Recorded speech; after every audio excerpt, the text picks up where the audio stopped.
Okay. Mga igsoon, muni among adto mi mimbuntongon, bintungon, oh, Buntungon, buntungon, buntungon. buntungon. Sityo sa Da, Barangay Malinaw. gilibutan ni siya og sapa mga igsoon, ay sapa din he. O paingon dito na tabo ni siya sa isa ka sapa na oh. Oo. Sapa po ni pikas. Gikan din ni mga igsoon, mga 3 ka kilometro wala kunoy patag. Pero ato manang agwantahon sa pagkuan nato sa Ginoo. Kini ang pag-alagad nato sa Ginoo para sa pag-edukar sa atong mga kaigsoonang Katoliko, no? Kini ang taon ninyo igsoon si Brad Noel Paisones ninyo og si Brad Sirwin og si Brad Limuel to oh. Nag-una ka nato. Nya kini ang uh, nagsugod ta og baklay mga igsoon. Sugod ng baklay, no? Yan na. Subay mi aning sapa, unang nindot sad kayo yang kuan view kay kini ang ni amay sapa. Ni amis kilid sa sapa nagagi. Oo. Tuan na si Brad Sirwin gauna-una o nga siya dito naguna man to.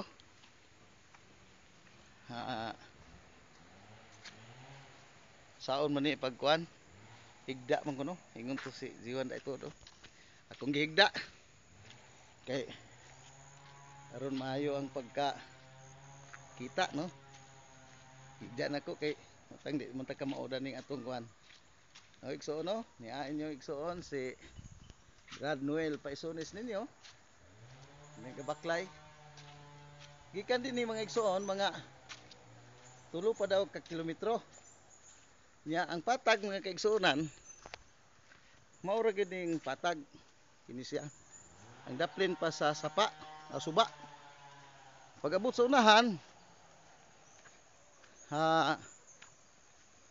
kuan pulos na pangason no agitudlo na nila ang bukid nga among atuan pangason gyud habog gyud nga bukid ato ni makita ron kuna nga dili ta magmaluya sa atong pangalagad sa Ginoo ay kini ang daghan kalag nga nagkinahanglan kanato mga kaigsuonan kong Katoliko no muni nga now nindot kayo ang sapa among giagian ron sapa pa kilid na miskilid no na nga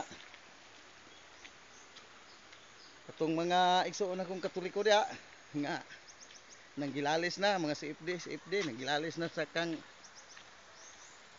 Marcos ug Duterte akong agdahon kamo nga maningkamot ta dani sa pagpanudlo sa uban nga mga kalag atong birahon ato nang kuanon tingali kalimtan ka ng mga ingon ana nga kita noon mura nag-awayay na no mga CFD mga Katoliko ra may muo na to ning pag paspas pag kuanong mga seminar aron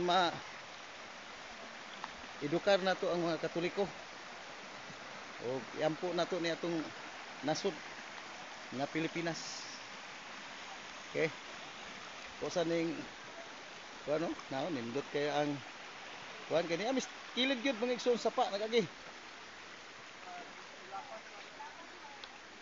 ang ilang ingon nga 2 ka kilometro kapin ang amo ang pangalakon nga pulos bakilid na may nangatagbo ganyan nga mga tao ningon nga hinahinay lang kuno me wa man ni kuan kay kining akong kauban nga kat magani ni poste